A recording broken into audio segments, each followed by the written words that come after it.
All right, welcome back to another Shifting Schools Off the Cuff. So this is the problem, is Trisha and I were talking before I clicked record, and then we were just like, we got to just click the record, otherwise it won't be off the cuff. So we've just got to click record and go for it. So apologize if we're not talking in complete sentences and we seem like we're talking off the top of our head, because that's what off the cuff is. It's just two people having a conversation who are passionate about education and supporting educators. So Trisha, again, we just got done. We should have talked about this. I love the weather. Most people know that. I've got like one of the most fanciest weather stations you can have, full disclosure.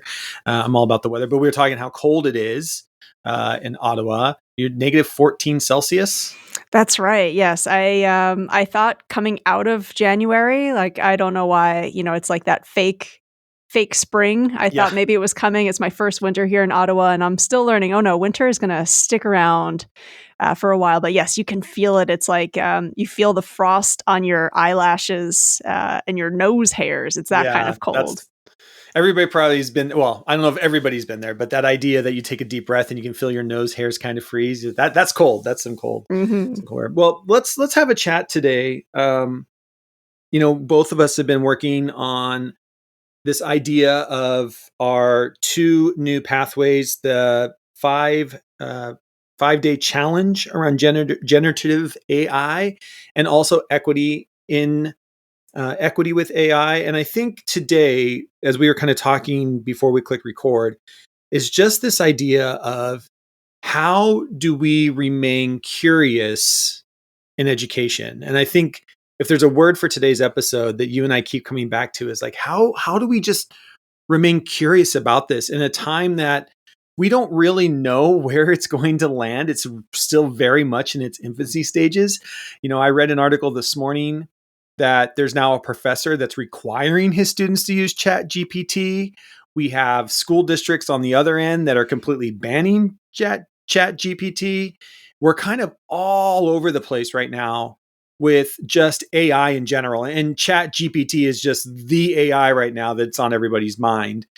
But I think at the end of it, it's just this idea of how do we remain curious and be in a place that it's okay not to know. What are your thoughts on that? Yeah, I think it's sort of like we can proactively take that stance, or that stance is almost going to be like forced upon us, because the reality is we don't know, right? I think anyone who's been familiar with the generative AI space, they've all been sort of surprised at how quickly some of these tools have evolved.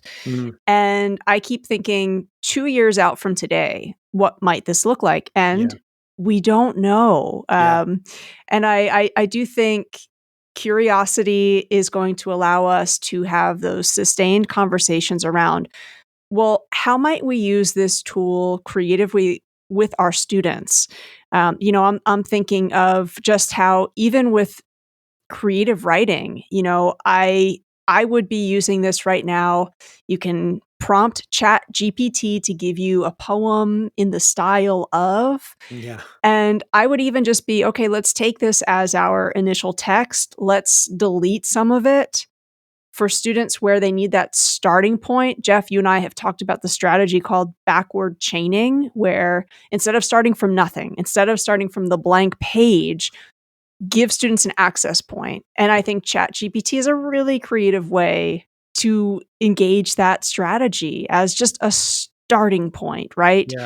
And we've been really fortunate to hear from a bunch of folks, their thoughts in terms of the direction their school is headed, conversations they're overhearing in the hallways, things that they are sharing with their peers about what might their approach be. And we were really fortunate to have Patrick Holt actually share a voice memo with us that we wanted to share with our listeners too, in terms of, I love, he calls it his journey with AI, and talks about what's happening on his campus. So should we let folks listen to that?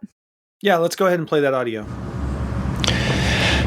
Hi there, my name is Patrick Holt. I'm the Dean of Learning at Excel World Academy in Singapore. I guess my AI journey started sometime maybe October, November, when I read an article about OpenAI, and the tool they had at that point called AI Playground, I believe it was called. And I messed around with it, asked it a few things, tried to write some text. But when it really started was I covered a class for a colleague, and he asked me to join his Google Classroom, and ended up joining that Google Classroom as a student. Fast forward a couple of days, and I found an email in my inbox asking me to do a history assignment because I was a student in that classroom. Normally, I'd ignore something like that, but my curiosity got the better of me. And long story short, I used that OpenAI tool to answer the prompts in his scaffold for the essay that the students were supposed to write. I did it in about 3 minutes, and then I turned it into him, and then I asked him to see what he thought about it. Long story short, he said it was probably, if you're familiar with MYP grading, he said it was about a 5 or a 6, that it was a good result. So anyway, that kind of was a big conversation starter for a lot of us, especially after I told him that I had created the responses with an AI program. And at the same time, this was sort of going on. I was talking with my colleague who's the director of technology, and we were trying to figure out how we could speed up and help people do reports. And of course, we were discussing AI and how that would be a useful tool. And so my colleague Martin came up with something called Real Fast Reports. I can't remember how we found it, but it came up. And Real Fast Reports is an AI report writer. And so we dove into that, and we managed to get a little bit of funding for it, and we got licenses for teachers. And so our teachers at the end of last semester, a good majority of them experimented with OpenAI, with this Real Fast Report Writer, including myself, which it was pretty straightforward. You put in a student's name, you put in you put in some prompts to it, and it creates lovely little comments for your students. And then that was sort of the background to when ChatGPT exploded in the last couple of weeks. And so a lot of our teachers already had AI in their heads because of Real Fast Reports. And so it just started a lot of interesting conversations. And what was really fascinating about it is that, we didn't really do anything to promote it in the school, except it just because of the popularity of it and the explosion in the media, people were talking about it. And I started asking people questions. I had one colleague who said that he was using it to create vocabulary lists for assignments. He was getting it to create sets of instructions for typical tasks in class. And there was just the other most interesting thing was that people were talking about it in the halls, and I came across a conversation in which one colleague who had been experimenting with it with her grade 6 students was telling the science teacher about it, and he was fascinated with the idea, and they were just sharing this all around. And so it just continues to be a conversation in, well, what's next? How are we going to make use of this? Maybe less informally and more formally, are we going to integrate this into what we do? Are we going to teach kids to use this tool to write? And of course, we're also considering, do we have to have a policy in school about how we deal with ChatGPT, simply because there's also going to be a camp of people that feel it's cheating. Some people still feel it's cheating. That's a debatable thing. So that really has been our journey with AI and ChatGPT up to this point. There, of course, just to reiterate, there's lots of our more curious and sort of forward-thinking teachers who are just playing around with it continually and talking about it. And I guess my favorite thing about it all is how organic it's been and how teachers really see how this is going to transform what they do. But not only that, it's a tool that they can use, and nobody's telling them; they're just seeing it. And that's, for me, as a previous technology integrator, it's something that I love. I really like seeing that it's clearly something that is going to change what we're doing organically. All right. Thanks very much. Bye-bye. So I think listening to Patrick, one of the things that came to my mind was this idea of we are really focused, as we should be, but we are really focused on, what does AI mean for my kids and what does AI mean for my classroom? But I think there's also this idea when something like this comes along, we start asking ourselves, well, how does this impact me? And one of the things I love that he mentions is the AI that helps teachers. Like it's called Real Fast Reports, and you can sign up for free. You can try it for free, realfastreports.com. If you go over there, it's pretty incredible. You write a bunch of bullet points, you give it the student's name, you give the gender of the student, you get some bullet points, and it will instantly write the narrative for you. And I start thinking about, to your point, like we can use it as a thought partner in classrooms with getting started with poems, with creative writing. But there's this other side of it, like, okay, but as a teacher, how am I getting curious about saving time for me? Can I go to an AI like ChatGPT and write in, hey, I need a lesson plan on teaching X, Y, and Z? Is it going to be the perfect lesson plan? No, because it doesn't know your kids. But does it give you some ideas of like, oh, I never thought about approaching that topic that way before? And that might work for one of your kids, right? Like we can use it as a thought partner, I think. And that's what I keep coming back to is this idea of, can we start with it being a thought partner for me? It's not a replacement, but I love to bounce ideas off of you, Trisha. I mean, you and I go back and forth in Slack almost all day long, bouncing ideas off of each other. And that's a thought partner.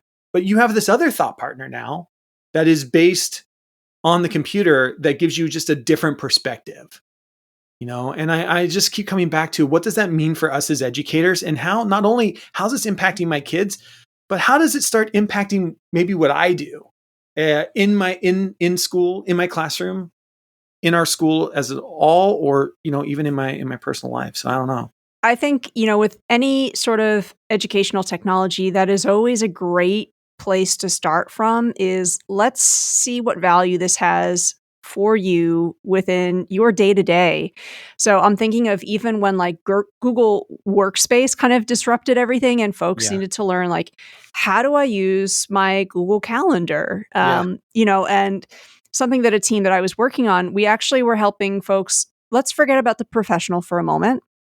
Let's actually just use this and see how it might be of value to you within your family, within your friendship life.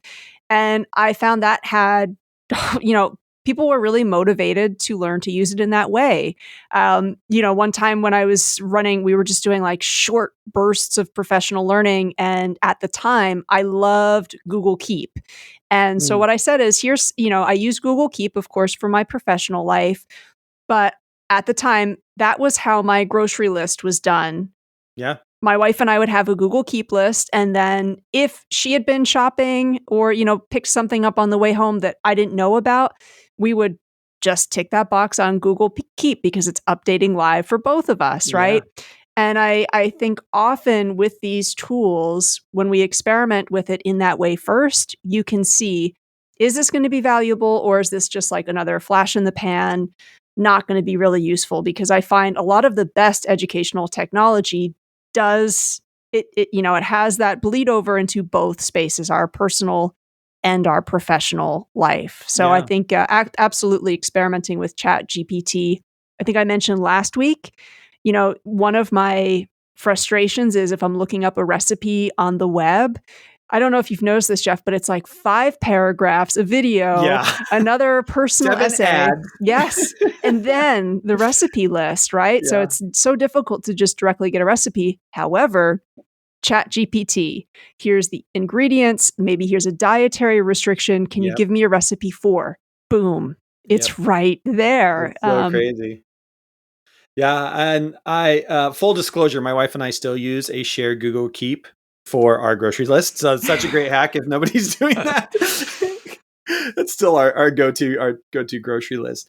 But yeah, I think there's so many different ways that this can impact us in our personal lives, and then bring that into the classroom and think about where that's going to go. And I think at the end of the day, where it starts, and we all know this, right, is how, as a leadership, are you getting curious? If you are a tech coach in a leadership position, which you're supporting multiple educators, how are you getting curious with ChatGPT? If you are a principal or a vice principal, how are you getting curious? If you're a team leader, how are you getting curious? And our hope is that one of the reasons why we made the 5-day challenge was to support you and your team getting curious, right? This idea of just micro doses of, can you take 10 minutes, go try this out, see what you think, see what impact it might have. Have a conversation with somebody else about it. And just get curious in this space that is new for many of us. Yeah, and I think the challenge dynamic also reminds us this is not about knowing everything overnight or having to spend 7 hours straight trying to read every think piece about it that's out there on the web, but just a little bit of playful experimentation every day. And to your point, Jeff, you might do this with your teaching colleague or your PLC. You might also take this on with your class, right? And do some of that modeling and have a conversation both about what went well with this, but also what is this not quite able to do yet? And where is it actually that, yes, it's a thought partner. Where is it that we will have to step in and, use our skill set to extend it? And I think there's some great SEL lessons to be had. You can ask it to write a letter rather, and ask it to be more polite or more direct and have a conversation about what might be some of the cultural values in how ChatGPT deciphers that. What might be some of like the generational differences to a direct message, that is perceived to be more direct versus like how somebody who's a generation older or younger might perceive that. Look at how it understands and can navigate different text types. You can ask ChatGPT to write a Twitter thread. Compare that with a Twitter thread that you've seen that's had a lot of engagement or a lot of traction, and say, does ChatGPT really understand the nuances of that text type or not? So again, for me, it's the curiosity piece. Again, that I think there's a lot of great conversations to be had. And I do see there's almost a polarized non-dialogue happening where some people are just saying like, no, this is bad for creativity. And on the other side saying like, this is going to change everything. Right. The pandemic did not change everything in education. Yeah. So I just think avoiding that polarization and really experimenting for yourself and looking for the nuance is going to be important here. Yeah. And I think there's just so many great ways that you can use it. I think one of the things to understand about ChatGPT specifically is that its knowledge graph is based off of 2021, which at this point is 2 years old. So is there a way that you can use it in your classroom and use it as a historical perspective of, hey, what did we understand about give it a topic in 2021 versus you going out today, student, and what information did it get right? And what information has changed in just 2 years? One of the things we talk about a lot when we talk about information literacy is understanding the half-life of knowledge. This is something I talk about all the time in my talks. And right now in 2023, as we start 2023, the half-life of knowledge, just general all knowledge, is roughly 14 months, meaning half of every piece of knowledge that you know or believe you know has been changed, has updated, has some way become more relevant or less relevant in our lives every almost year, every 14 months. So you're looking at information from 2021 and trying to apply it to a world of 2023. There is a gap in there that I think we could play with kids that is an information literacy gap that we start taking a hard look at. Okay, well, what information has changed? If you're a science teacher, I think that, to me, that gap would be so fun with kids. To go to ChatGPT and say, hey, what did we know about the solar system 2 years ago versus what do we know about it now with the new telescopes we have? It's just unbelievable how fast this information is changing, and help kids understand that this is the world they're going to live into. And I think it's a great time to be curious. We've just seen that Microsoft is dumping billions of dollars into using ChatGPT. There's another article that came out that Google's releasing theirs and Bing's releasing. I mean, everybody all of a sudden had them all in the works. This is the first one to come out. And where does this propel it? And not that AI, generative AI, wasn't around before. I think it's been brought to the forefront in the way that ChatGPT can write it. But I think the next 6 to 8 months are going to be so much fun. And can you be okay when we talk about the creative mindset? There becomes this part of when you're creating something new, that there's this part of unknowing. And you have to be okay in this space of unknowing before the breakthrough, right? This space of unknowing. And we as humans don't like to be there. We like to get through that. It frustrates us. We don't know what to do with it because we just want a yes or no answer. We just tell me what to do, Trisha. Tell me how I'm supposed to run my class, Trisha. We don't like being in that unknowing, but it's in that unknowing that unlocks the power, true creative power of what it is that we're actually thinking about. So can we just be okay with this idea of being curious and know that it's okay not to know what the right answer is? It's okay that you kind of tried out ChatGPT yesterday and today you go back and it's completely different. The button changed. You don't know how it's going, and just be curious. And it's okay not to know right now. But you have to be curious and understanding that it's not going away. It's only going to probably get better. And from there, we see what impact it makes. I totally agree. So we would love to hear from more listeners in terms of what are some of the conversations around generative AI? What are some of the tools that maybe you have tried out that they are just like the catalyst for more curiosity? We do have our voice memo button right on the homepage at shiftingschools.com. And of course, if you're curious about our 5-day challenge, you can reach out to us, ask us some questions about what's going to be there. You can also, let us know, hey, this is a problem that I want to make sure my team can work on, because I'm also willing to bet that there might be some listeners who are saying our parent caretaker community is also very curious about what this is going to mean, what conversations they might be having with their children at home. Jeff, you and I are big believers that we want to have better, richer, more meaningful conversations about social media at home. And I think AI is going to become a part of that conversation as well. ChatGPT is trying to be transparent in terms of how they want to avoid bias, and Right. even you can ask ChatGPT to make certain predictions. And what's great at the moment is they will let you know why certain things they cannot predict. What are the Right. limitations, and what are all of the different factors? And I think for teachers who might teach the IB's theory of knowledge, that's a great thing to explore too. Like ChatGPT is saying, here's why I don't know the answer to that. Here are all of the different things that are too complex for me to know.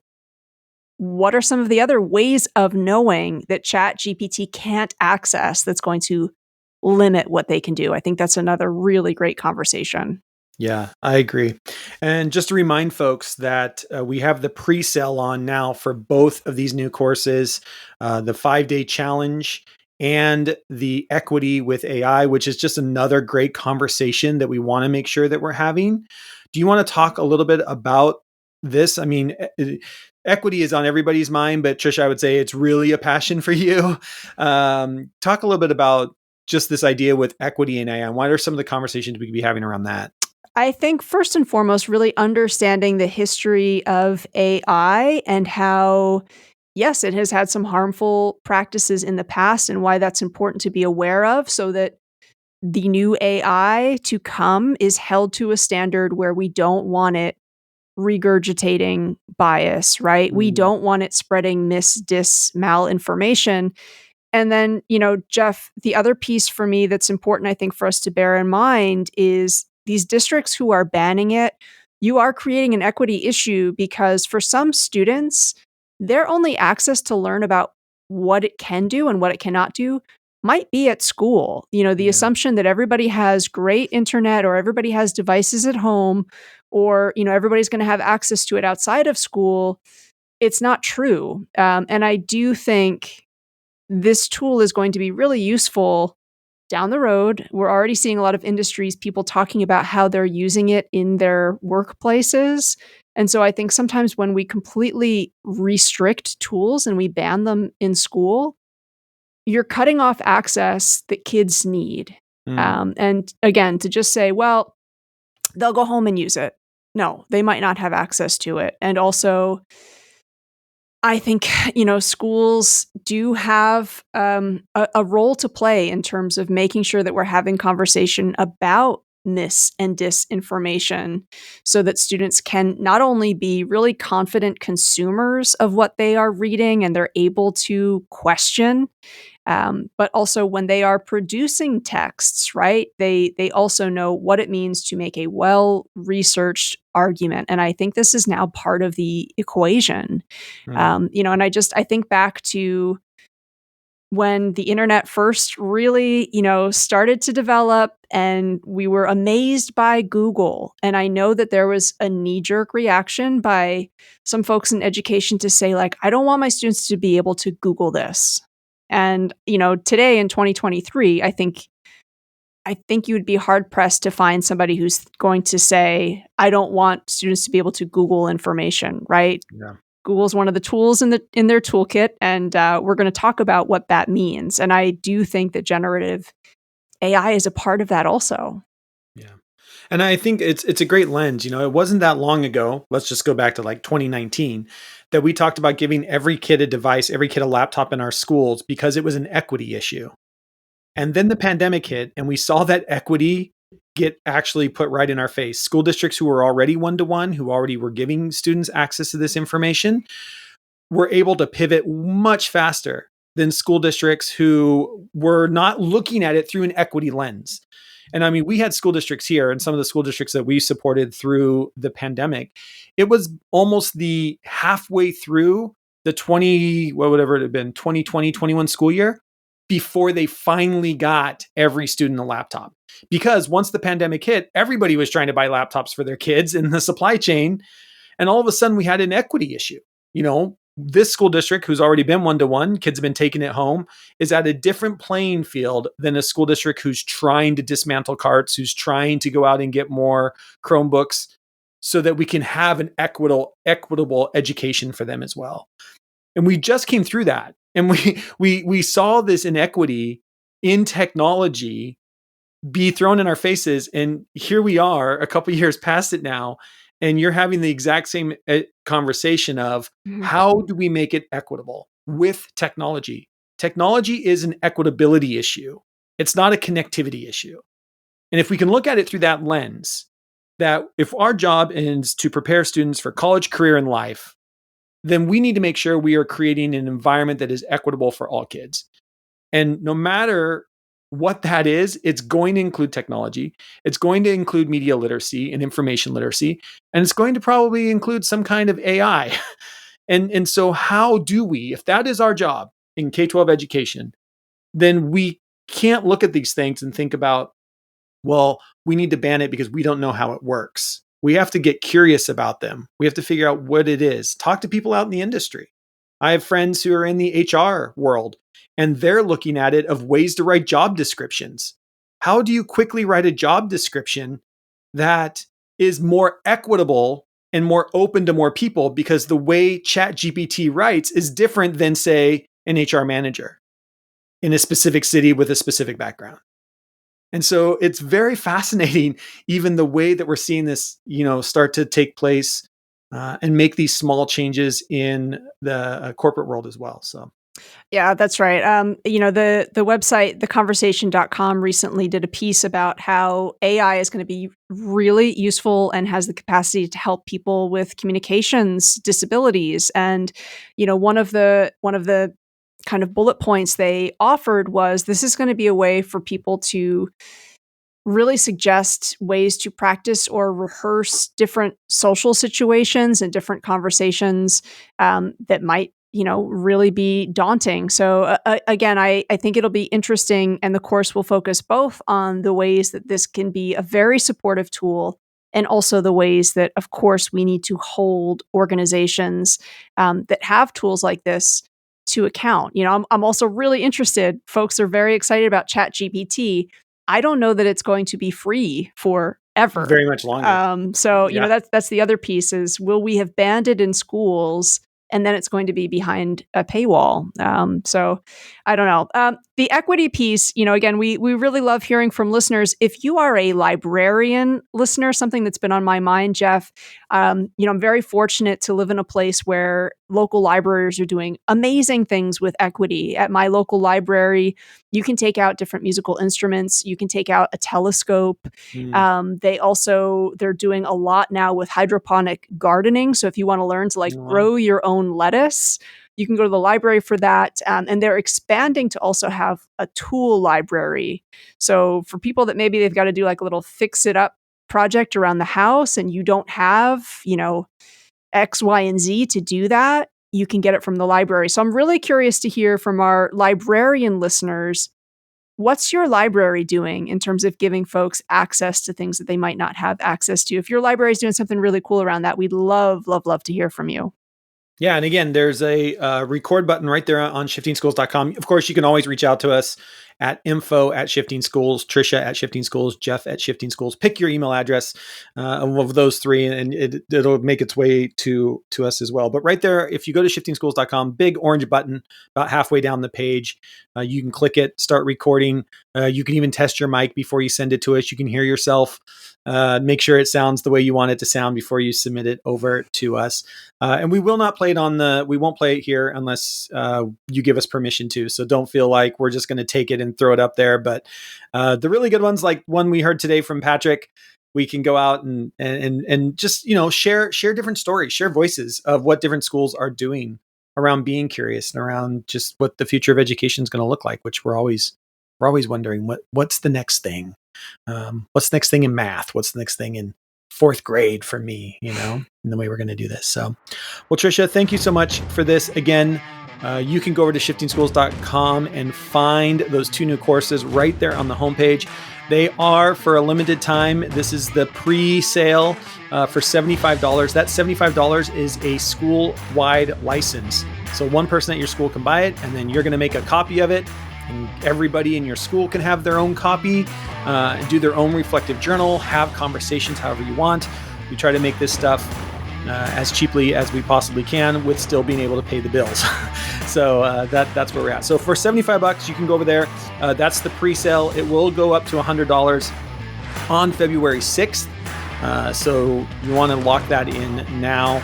Give yourself a $25 discount while you can. So, Trisha, any last words? Anything I forgot? I think that's it. But again, thank you again, Patrick, for sending in your voice memo. And we love hearing from educators. So please do think about sending us a voice memo, your thoughts, your questions. And if your campus is one where you feel like curiosity is thriving and you have a theory about why, we would love to hear that too. Awesome. Thanks, everyone. Until next time. We'll see you on the network.